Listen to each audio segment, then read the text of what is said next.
Hello everyone, कैसे हैं आप सभी। आशा करता हूँ आप सभी अच्छे होंगे। तो लास्ट वीडियो में हमने डिस्कस किया था कंप्यूटर मेमोरी के बारे में, और इस वीडियो में हम डिस्कस करने वाले हैं सॉफ्टवेयर के बारे में, राइट। तो चलिए बिना किसी देरी के शुरू करते हैं।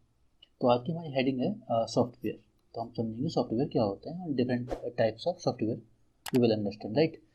सो till now we have studied about the physical components और hardware of the computer system. अभी तक हमने क्या समझा है, फिजिकल कंपोनेंट के बारे में पढ़ा है और हार्डवेयर के बारे में समझा है। But the hardware is no use on its own. लेकिन हार्डवेयर का कुछ भी यूज नहीं है बिना किसी सॉफ्टवेयर के, right. Hardware needs to operated by a set of instructions. Hardware को ऑपरेट किया जाता है सेट ऑफ इंस्ट्रक्शन को दे करके। These sets of instruction are referred as software. इन सेट ऑफ इंस्ट्रक्शन को ही सॉफ्टवेयर कहते हैं। It is that component of operating system which cannot touch or view physically, right।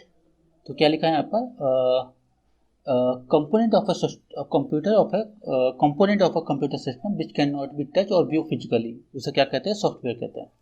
It comprises the instruction and data to be processed using computer hardware। Software क्या करते हैं, instruction and data को process करते हैं computer hardware का use करते हुए। Computer software and hardware complete any task together. ये टास्क क्या करते हैं, कोई भी टास्क को कंप्लीट करते हैं सॉफ्टवेयर एंड हार्डवेयर मिलकर के। Software comprises a set of instruction which on execution deliver the desired outcome. Software comprises set of instruction. Software कैसे बना होता है, सेट ऑफ इंस्ट्रक्शन से बना होता है जो एग्जीक्यूट होने पर डिजायर्ड आउटकम देता है।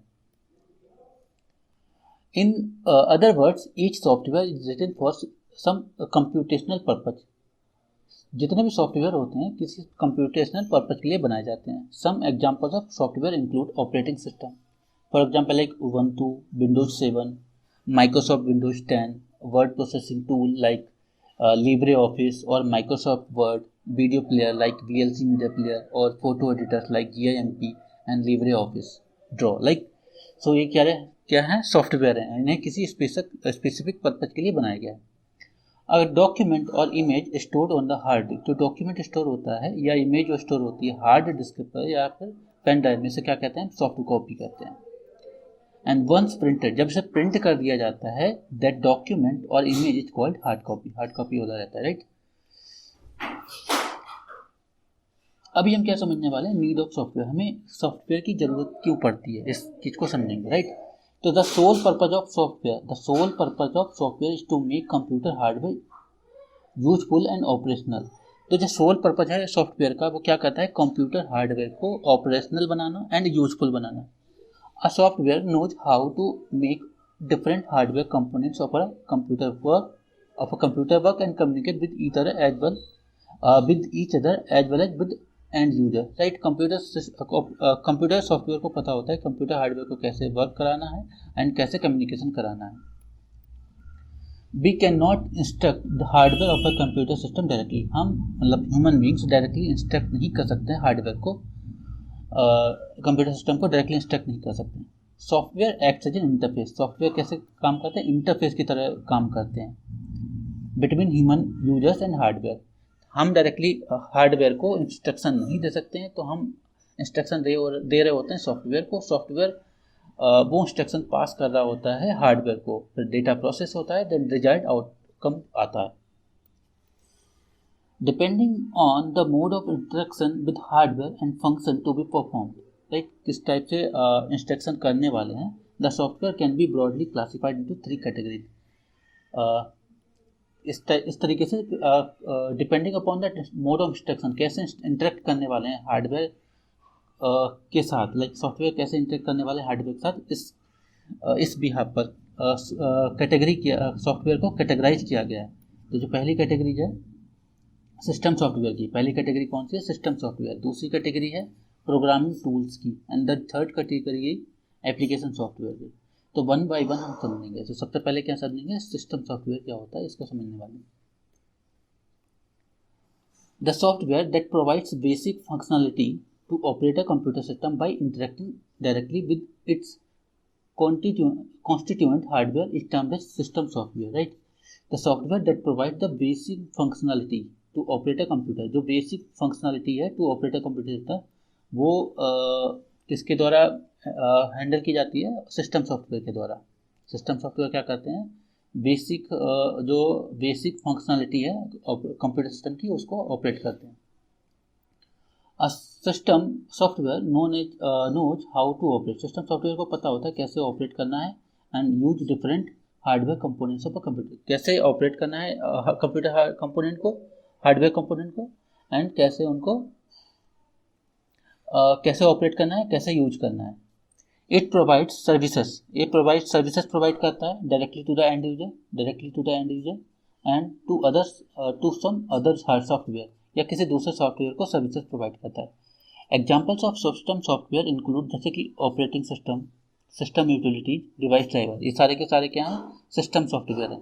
ऑपरेटिंग सिस्टम सिस्टम सॉफ्टवेयर है, सिस्टम यूटिलिटीज होता है और डिवाइस ड्राइवर, ये सारे के सारे सिस्टम सॉफ्टवेयर होता है। तो वन बाय वन हम इन्हीं को समझने वाले। सबसे पहले समझेंगे ऑपरेटिंग सिस्टम क्या होता है। एज द नेम इम्प्लाई, जैसे कि इसका नाम है, operating system is a system software that operates the computer system, जैसे कि इसका नाम है ऑपरेटिंग सिस्टम, तो इसका क्या काम होता है, कंप्यूटर को ऑपरेट करता है। And operating system is the most basic system software, operating system क्या होता है, is the most basic system software होता है without which other software can not work, इसके बिना दूसरे सॉफ्टवेयर काम नहीं कर सकते, वर्क नहीं करेंगे। The operating system manages other application programs and provides access and security to the users of the system. Some of the popular operating systems are like Windows, Linux, Macintosh, Ubuntu, Fedora, Android, iOS, ये सारे के सारे क्या हैं, examples हैं operating system के। अब हम समझने वाले हैं सिस्टम यूटिलिटीज क्या होता है। Software use for maintenance and configuration, ऐसे सॉफ्टवेयर जो मेंटेनेंस एंड कॉन्फ़िगरेशन के लिए यूज होते हैं, कंप्यूटर सिस्टम के मेंटेनेंस एंड कॉन्फ़िगरेशन के लिए यूज होते हैं, उन्हें कहते हैं system utilities. Some system utilities are shipped with the operating system, कुछ सिस्टम यूटिलिटी जो होती हैं वो ऑपरेटिंग सिस्टम के साथ ही आ जाती हैं, जब ऑपरेटिंग सिस्टम इंस्टॉल करेंगे आप तभी आपको मिल जाती हैं, जैसे कि disk defragmentation tool, formatting utility, system restore करने की जो फैसिलिटी है वो आपको मिल जाती है किसमें, ऑपरेटिंग सिस्टम के साथ ही। Another set of utilities are those which are not shipped with the operating system, कुछ ऐसी यूटिलिटीज भी होती है जो ऑपरेटिंग सिस्टम के साथ आपको नहीं मिलती है। For example like antivirus, antivirus आपको अलग से इंस्टॉल करना पड़ता है। डिस्क क्लीनर आपको अलग से इंस्टॉल करना पड़ता है। डिस्क कंप्रेशन सॉफ्टवेयर आपको अलग से इंस्टॉल करना पड़ता है। तो ये एक ऐसी यूटिलिटी है ऑपरेटिंग सिस्टम के साथ नहीं मिलती है। Now let's talk about device driver. So as the name signifies, इसका जैसा कि नाम है, the purpose of device driver is to ensure proper functioning of a particular device, ये इंश्योर करता है प्रॉपर की जो डिवाइस है पर्टिकुलरली प्रॉपरली वर्क फंक्शन कर रही है, वर्क कर रही है या नहीं। When it comes to the overall working of a computer system, the operating system does work, but every day new devices and components are being added to a computer system. Every day new devices and components add होते हैं computer system में। So it is not possible for the operating system, तो ये operating system के लिए possible नहीं है to operate all the existing and new devices, right? उनको ऑपरेट करे एग्जिस्टिंग डिवाइसेस को भी और न्यू डिवाइसेस को, where each device has diverse characteristics, जहाँ पर जो हर एक डिवाइसेस का कितना है उसका अपना कैरेक्टरिस्टिक्स होता है। The responsibility of overall control and operation and management of a particular device is at hardware level, तो उसका hardware level is delegated to the its device driver, तो जितना भी जो उसका कंट्रोल होता है, ऑपरेशंस होते हैं, मैनेजमेंट होते हैं, वो किसी ड्राइवर जो डिवाइस ड्राइवर होता है वो मैनेज कर रहा होता है सारे, right. The device driver acts as an interface between the device and operating system, device driver कैसे काम करते हैं, इंटरफेस की तरह काम करते हैं between devices and the operating system. It provides required services, ये रिक्वायर्ड सर्विसेज को प्रोवाइड करता है by hiding the details of operations perform at the hardware level of the device, just like language translator, जैसे कि language translator एक कैसा होता है, डिवाइस ड्राइवर होता है। और device driver acts as an mediator की तरह काम करता है between the operating system and the attached device. The categorization of software is shown in the figure, यहाँ पे फिगर दी हुई है। यहाँ पे कैटेगराइजेशन दिया है, जैसे कि यूजर, यहाँ पे टॉप पे यूजर दिखाया है, यूजर डायरेक्टली इंटरेक्ट करेगा यूजर इंटरफेस से। यूजर इंटरफेस के बाद वो डायरेक्टली इंटरेक्ट कर सकता है एप्लीकेशन सॉफ्टवेयर से या प्रोग्रामिंग टूल हो सकते हैं। प्रोग्रामिंग टूल के बाद यहाँ पे डायरेक्टली इंटरेक्ट कर रहा है सिस्टम यूटिलिटीज से। सिस्टम यूटिलिटीज हो सकती हैं, ऑपरेटिंग सिस्टम हो सकता है, डिवाइस ड्राइवर हो सकता है। तो ये सारे के सारे क्या हैं, सिस्टम सॉफ्टवेयर है, और ये सारे के सॉफ्टवेयर इंटरेक्ट कर रहे होंगे हार्डवेयर से, राइट। तो यहाँ पर ये कैटेगराइजेशन दी हुई है। सो अब हम समझने वाले हैं प्रोग्रामिंग टूल्स के बारे में। प्रोग्रामिंग टूल्स क्या होता है? In order to get some work done by computer, we need to give instructions which are applied on input data to get the desired outcome. देख, हमें अगर किसी कंप्यूटर से कोई काम कराना है तो उस कंप्यूटर को हमें इंस्ट्रक्शन देना होगा, तभी वो डिजायर्ड आउटकम देगा। Computer languages are developed for writing these instructions.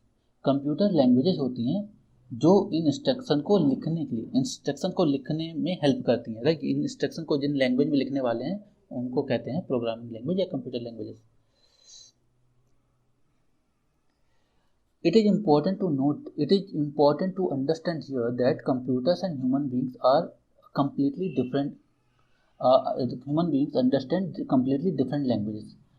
यहाँ पे ये समझना इम्पोर्टेंट है कि कंप्यूटर और जो ह्यूमन बींग्स होते हैं उनकी जो लैंग्वेज जो समझते हैं वो एकदम डिफरेंट होती हैं। While human beings are able to write program in high level language. Human beings जो होते हैं हाई लेवल लैंग्वेज में प्रोग्राम्स को लिख सकते हैं। अब ये हाई लेवल लैंग्वेज क्या होता है इसको हम बाद में समझेंगे। अभी के लिए फिलहाल देखते हैं क्या कह रहा है। कंप्यूटर अंडरस्टैंड मशीन लैंग्वेज, जबकि कंप्यूटर जो होता है मशीन लैंग्वेज समझता है। मशीन लैंग्वेज मतलब जैसे कि 0-1 की लैंग्वेज या फिर हम बोले बाइनरी लैंग्वेज को समझता है। There is a continuous need for conversion from high level language to machine level language. जैसे कि हम ह्यूमन बींग्स क्या करता है, इंस्ट्रक्शन टाइप करता है और मशीन उसको समझ, हार्डवेयर जो कंप्यूटर सिस्टम समझ रहा होता है, तो कंटिन्यूअसली ट्रांसलेशन हो रहा होगा इंटरनली। तो इंटरनली कुछ सॉफ्टवेयर की जरूरत पड़ती है जिन्हें कहते हैं translators, for which translator are needed. Also to write the instruction लिखने के लिए कोड एडिटर्स की जरूरत पड़ती है, जैसे कि आइडियली पाइथन में आइडियली होता है, आइडियली जिसकी हमें जरूरत पड़ती है। We will briefly describe here the programming languages. हम प्रोग्रामिंग लैंग्वेज के बारे में पढ़ेंगे, लैंग्वेज ट्रांसलेटर के बारे में पढ़ेंगे और प्रोग्राम डेवलपमेंट टूल के बारे में पढ़ने वाले हैं। तो अभी हम स्टार्ट करने वाले हैं classification, classification of programming languages. कैसे क्लासिफाई किया गया है प्रोग्रामिंग लैंग्वेजेस को वो समझने वाले हैं। So it is very difficult for human being to write instruction in the form of 0-1। Human beings के लिए 0-1 की लैंग्वेज में कोड को लिखना काफ़ी मुश्किल है। So different types of computer languages are developed to simplify the coding. तो इसलिए डिफरेंट टाइप्स की लैंग्वेज यूज की गई कोडिंग को सिंप्लीफाई करने के लिए। Two major categories of computer programming language are low level languages and high level languages। इसलिए दो टाइप की लैंग्वेज बनाई गई, जो कि ये पहली है लो लेवल लैंग्वेज, दूसरी है high level language.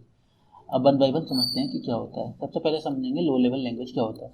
Low level languages are machine dependent language. Low level language कौन सी होती है? मशीन डिपेंडेंट लैंग्वेज होती हैं। The end include machine language and assembly language. Machine languages uses 1 and 0 to write the instruction, मतलब 0 और 1 को use करते हैं इंस्ट्रक्शन को लिखने के लिए। Which are directly understood and executed by the computer, जो कि कंप्यूटर इनको इजीली समझ लेता है और एग्जीक्यूट कर लेता है।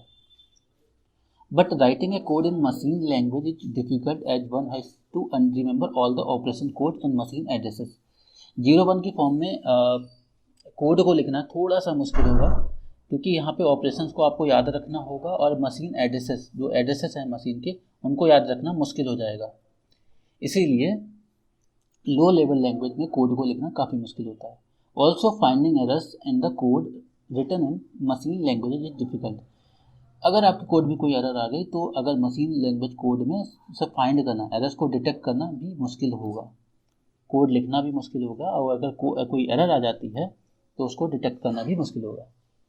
To simplify the writing of code, assembly languages are developed. एक असेंबली लैंग्वेज को डेवलप किया गया that allowed uses of English like words, जिसके असेंबली लैंग्वेज के जो इंस्ट्रक्शन होते हैं वो इंग्लिश वर्ड्स की तरह होते हैं या फिर इंग्लिश सिंबल्स की तरह ही होते हैं, इंस्टेड ऑफ 0-1 के अलावा। इसके मतलब इसके 0-1 के बजाय हम असेंबली लैंग्वेज में इंग्लिश वर्ड्स का यूज कर लेते हैं। But one major drawback of writing a code in this language is that the code is computer specific. Code जो होता है वो कंप्यूटर स्पेसिफिक होता है। इसका क्या मतलब होता है, अगर हमने कोड लिखा है असेंबली लैंग्वेज में, तो that code written for one type of CPU, अगर किसी एक सीपीयू के लिए लिखा गया है तो वो जो कोड होगा दूसरे सीपीयू में एग्जीक्यूट नहीं होगा। That can not be used for another type of CPU. ठीक है, तो ये सीपीयू स्पेसिफिक कोड होता है असेंबली लैंग्वेज में जो लिखा जाता है। अब हम समझने वाले हैं हाई लेवल लैंग्वेज क्या होती है। High level languages are machine independent language, machine independent होती हैं and are simpler to write code into, right. तो इनका कोड भी लिखना काफ़ी सिंपल होता है। Instructions are using English like sentences and each high level language follows a set of rules similar to natural language, ठीक। तो इसमें क्या होता है, इंग्लिश के जैसे ही वर्ड्स होते हैं, सेंटेंसेस होते हैं, और जो हमारी नेचुरल लैंग्वेज है इंग्लिश लैंग्वेज उसके जैसे ही कुछ सेट ऑफ रूल्स होते हैं। However, these languages are not directly understood by the computer। तो यहाँ पे जो लैंग्वेजेस होती हैं डायरेक्टली कंप्यूटर के द्वारा नहीं समझी जाती हैं। मतलब हमने लिखा हाई लेवल लैंग्वेज में कोड, हाई लेवल में कोड लिखा, तो हमें ज़रूरत पड़ेगी ट्रांसलेटर की। ट्रांसलेटर क्या करेंगे, इसको कन्वर्ट करेंगे, ट्रांसलेट करेंगे किसमें, लो लेवल में, लो लेवल में ट्रांसलेट करेंगे। लो लेवल में ट्रांसलेट होने के बाद ही कंप्यूटर इसको समझ सकता है। Hence, translators are needed to translate high-level language codes into machine language. Examples of high-level language are like C++, Java, Python। ये सारी क्या है, जावा, पाइथन, C++ क्या है, हाई लेवल लैंग्वेज है। और ये तीनों ही ऑब्जेक्ट ओरिएंटेड प्रोग्रामिंग लैंग्वेज है। तो ऑब्जेक्ट ओरिएंटेड प्रोग्रामिंग लैंग्वेज क्या होगा ये हम बाद में समझेंगे। अभी हम समझने वाले हैं कि लैंग्वेज ट्रांसलेटर क्या होता है। लैंग्वेज ट्रांसलेटर क्या होता है, as the computer can understand only machine language, जैसा कि कंप्यूटर केवल मशीन लैंग्वेज को ही समझ सकता है। Are translator is needed to convert program written in assembly और high level language to machine language. हमें ट्रांसलेटर की आवश्यकता पड़ती है असेंबली लैंग्वेज या हाई लेवल लैंग्वेज में लिखे गए कोड को ट्रांसलेट करने में, किसमें, मशीन लो लेवल लैंग्वेज में। The program code written in assembly or high level language is called source code। जो प्रोग्राम लिखा जाता है असेंबली लैंग्वेज में या हाई लेवल लैंग्वेज में उसे कहते हैं source code. The source code is converted bye a translator into machine understandable form called object code. Translator क्या करता है, उस कोड को जो हाई लेवल लैंग्वेज में लिखा गया है उसको ट्रांसलेट करता है या कन्वर्ट करता है ऑब्जेक्ट कोड या मशीन कोड में, जैसा कि यहाँ पे as depicted in the picture, यहाँ पे पिक्चर में दिखाया गया। यहाँ पे क्या लिखा है, कोड इन हाई लेवल लैंग्वेज, कोड लिखा गया हाई लेवल लैंग्वेज में, जिसे हम सोर्स कोड भी बोल देते हैं। तो सोर्स कोड को ट्रांसलेट किया जाएगा लैंग्वेज ट्रांसलेटर की हेल्प से, जो कि ट्रांसलेट हो जाएगा किसमें, ऑब्जेक्ट कोड, या फिर बोले हम मशीन अंडरस्टैंडेबल कोड में, या फिर code in machine language, right. So देखते हैं आगे क्या लिखा है। As we have different types of computer language, जैसे कि हमारे पास डिफरेंट टाइप्स की कंप्यूटर लैंग्वेजेज होती हैं। The different translators are needed to convert the source code into machine code। Different types की लैंग्वेजेस होने की वजह से हमें डिफरेंट टाइप्स के ट्रांसलेटर की आवश्यकता होती है हाई लेवल लैंग्वेज के कोड को लो लेवल लैंग्वेज में कोड में बदलने में। The three types of translator are use in computing system, like assembler use होते हैं, कंपाइलर यूज होते हैं, इंटरप्रेटर यूज होते हैं। सो समझते हैं वन बाय वन क्या है। The translator used to convert the code written in assembly language to machine language is called assembler, right। Assembly language को मशीन लैंग्वेज में जो ट्रांसलेटर कन्वर्ट करते हैं उन्हें हम कहते हैं assembler. Each assembler can understand a specific micro processor instruction. Assembler के साथ एक प्रॉब्लम है कि जो इसके जो इंस्ट्रक्शन होंगे वो स्पेसिफिक माइक्रो प्रोसेसर के द्वारा ही समझे जाएंगे, right. Specific micro processor instruction set only, right. मतलब किसी एक माइक्रो प्रोसेसर ही समझ सकता है, जिस माइक्रो प्रोसेसर के लिए लिखा गया वही माइक्रो प्रोसेसर समझ सकता है और एग्जीक्यूट कर सकता है। That's why machine code is not portable. तो इस वजह से क्या होता है, जो मशीन कोड होता है वो पोर्टेबल नहीं होता है। अब समझने वाले हैं, we also need translators to convert codes written in high level language, high level language source code to machine understandable form, machine code for execution by computer. So compiler use होते हैं. Compiler क्या करते हैं? Compiler converts the source code into machine code. Convert करते हैं source code इनको machine code में. If the code follows all the syntactic rules of language, अगर कोई भी एरर्स नहीं है, सिंटैक्टिकली वो करेक्ट है तो एग्जीक्यूट हो जाएगा. Then it is executed by computer. Once translated, the compiler is not needed. Compile होने के बाद हमें कंपाइलर की आवश्यकता नहीं होती है. अब हम समझने वाले हैं कि इंटरप्रेटर क्या होता है. एंड इंटरप्रेटर भी कंपाइलर के जैसा ही होता है, बट कंपाइलर क्या होता है, सारे के सारे पूरे के पूरे कोड को एक बार में कंपाइल कर देता है या फिर एक बार में ही ऑब्जेक्ट कोड में बदल देता है. जबकि इंटरप्रेटर क्या होता है, line by line execution perform करता है. किसी एक इंस्ट्रक्शन ऑफ लाइन को एग्जीक्यूट करेगा, देन नेक्स्ट लाइन को वो इंटरप्रेट करता है, ट्रांसलेट करता है. So interpreter translates one line at a time. एक टाइम पे एक ही लाइन को ट्रांसलेट करता है instead of the whole program at one go में नहीं करता है. इंटरप्रेटर टेक्स वन लाइन, एक लाइन को लेता है, converts it into executable code, और उसको कन्वर्ट करता है एग्जीक्यूटेबल कोड में. If the line is syntactically correct, अगर लाइन सिंटैक्टिकली करेक्ट है, and then it repeats these steps for all the lines in the source code. और ये सारा प्रोसेस रिपीट होता रहता है बाकी की सभी लाइनों के लिए. Hence, interpreter is always needed whenever a source code is to be executed. So, interpreter हमें आवश्यकता होती है जब source code is to be executed. जब source code को हम जब execute करते हैं तो interpreter की आवश्यकता होती है. इंटरप्रेटर के बजाय इसके स्थान पर हम कंपाइलर भी यूज कर सकते हैं, राइट. अब हम समझने वाले हैं प्रोग्राम डेवलपमेंट टूल क्या होता है. Whenever we decide to write a program, we need a text editor. हमें जब हम प्रोग्राम लिखते हैं, राइट, जब हमने डिसाइड कर लिया कि हम प्रोग्राम लिखने वाले हैं तो हमें किसी टेक्स्ट एडिटर की आवश्यकता पड़ने वाली है. An editor is a software. तो एडिटर क्या होता है? An editor is a software that allows us to create a text file where we type instruction and store the file as the source code. जहाँ पर हम क्या करते हैं, इंस्ट्रक्शन एक टाइप का सॉफ्टवेयर है जहाँ पर हम क्या करते हैं, टेक्स्ट फाइल बना सकते हैं और इंस्ट्रक्शन को लिख सकते हैं, स्टोर कर सकते हैं. Then an appropriate translator is used to get the object code for the execution. उसके बाद हमें क्या जरूरत पड़ती है, एक ट्रांसलेटर की आवश्यकता होती है जो कि उस टेक्स्ट को या इंस्ट्रक्शन को ऑब्जेक्ट कोड में बदल दे. In order to simplify the program development. तो इसको सिंप्लीफाई करने के लिए, प्रोग्रामिंग डेवलपमेंट में इस चीज़ को सिंप्लीफाई करना, लाइक टेक्स्ट एडिटर में आप टाइप करेंगे, देन उसके बाद आपको क्या है, ट्रांसलेटर की आवश्यकता है. तो क्यों ना एक ऐसा सॉफ्टवेयर बना दिया जिसमें दोनों चीज़ें आपको मिल जाएं. So there are software called integrated development environment, right. Integrated software environment, IDE बोला जाता है. तो इसमें आप टाइप भी कर सकते हैं और इसी में आपको मिल जाते हैं ट्रांसलेटर कंसिस्टिंग टेक्स्ट एडिटर. इसके पास टेक्स्ट एडिटर होते हैं, बिल्डिंग टूल्स होते हैं और डिबगर होता है. डिबगर क्या होता है अभी हम समझने वाले हैं. A program can be typed, compile, program को टाइप किया जा सकता है, कंपाइल किया जा सकता है एंड डिबग किया जा सकता है फ्रॉम द IDE से directly. Besides Python IDE, NetBeans, जैसे पाइथन में ही आइडियली यूज होता है, नेटबीन्स में यूज होता है. नेटबीन्स हो गया, एक्लिप्स हो गया, एटम्स हो गया, लेजरस हो गया. ये क्या है, एग्जांपल्स हैं, IDE के एग्जांपल्स हैं. अब यहाँ पर इन्होंने देखिए डिबगर को एक्सप्लेन किया है.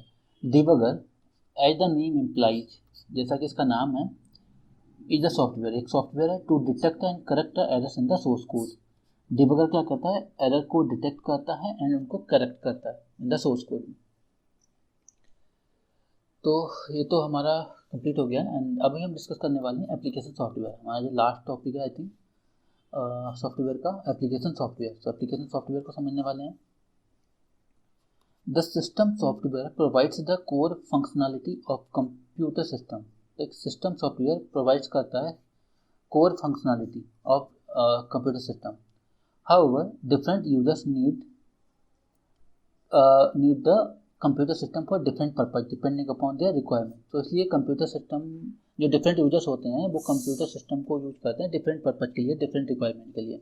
Hence a new category of software is needed to cater to a different requirement of the end users. इसलिए एक न्यू कैटेगरी बन गई सॉफ्टवेयर की. This specific software that works on the top of system software is termed as application software. तो जिसको इस category को क्या नाम दे दिया गया, एप्लीकेशन सॉफ्टवेयर नाम दे दिया गया। They are again two broad categories of application software, general purpose software और customise application software. Application software जो कैटेगरी थी उसको फर्दर हमने डिवाइड कर दिया किसमें, जनरल पर्पस सॉफ्टवेयर में और कस्टमाइज एप्लीकेशन सॉफ्टवेयर में। जनरल पर्पस सॉफ्टवेयर क्या होते हैं, जो किसी ऑर्गेनाइजेशन या सॉफ्टवेयर डेवलपर के द्वारा बना दिया गया और वही एज इट इज जैसा बना दिया गया वैसा ही यूज हुआ किया जा रहा है, उसे कहते हैं जनरल पर्पस सॉफ्टवेयर।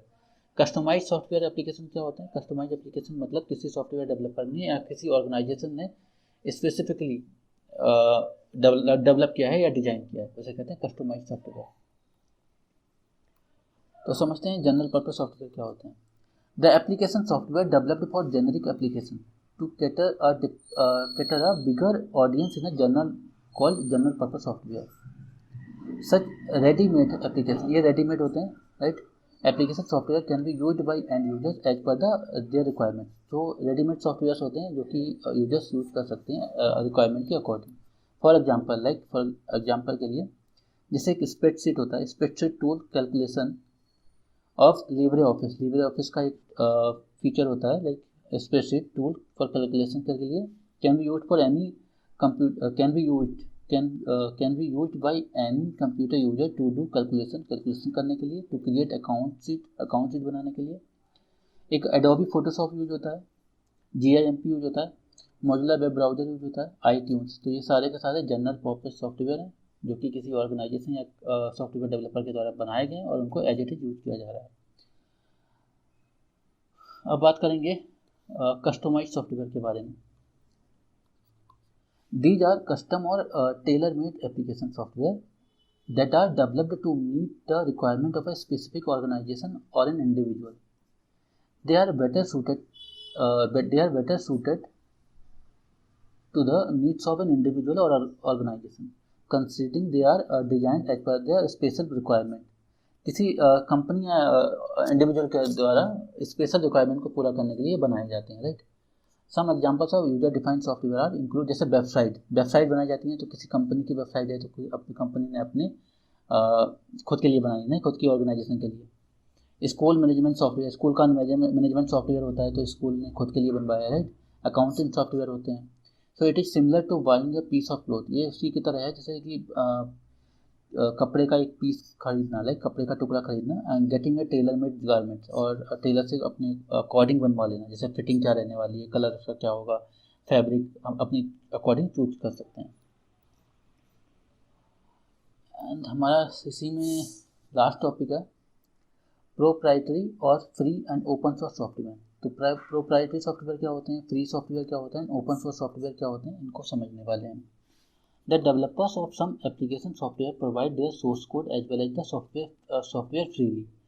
तो कुछ डेवलपर्स जो होते हैं सॉफ्टवेयर को फ्रीली प्रोवाइड कर देते हैं, कोई भी चार्ज नहीं पे करना पड़ता है, और उनका जो सोर्स कोड होता है, सोर्स कोड का मतलब जो पूरा का पूरा उन्होंने जो प्रोग्राम लिखा है उसको बनाने में, वो उनका सोर्स कोड कहलाता है। तो दोनों चीज़ें जब दे देते हैं उसे कहते हैं open source software, right. Open source software कहते हैं। Such software is known as free and open source software, FOSS. For example, the source code of operating system Ubuntu is freely accessible. तो Ubuntu कैसा software है, open source software है, इसका जो source code है वो फ्रीली एक्सेसिबल है by anyone.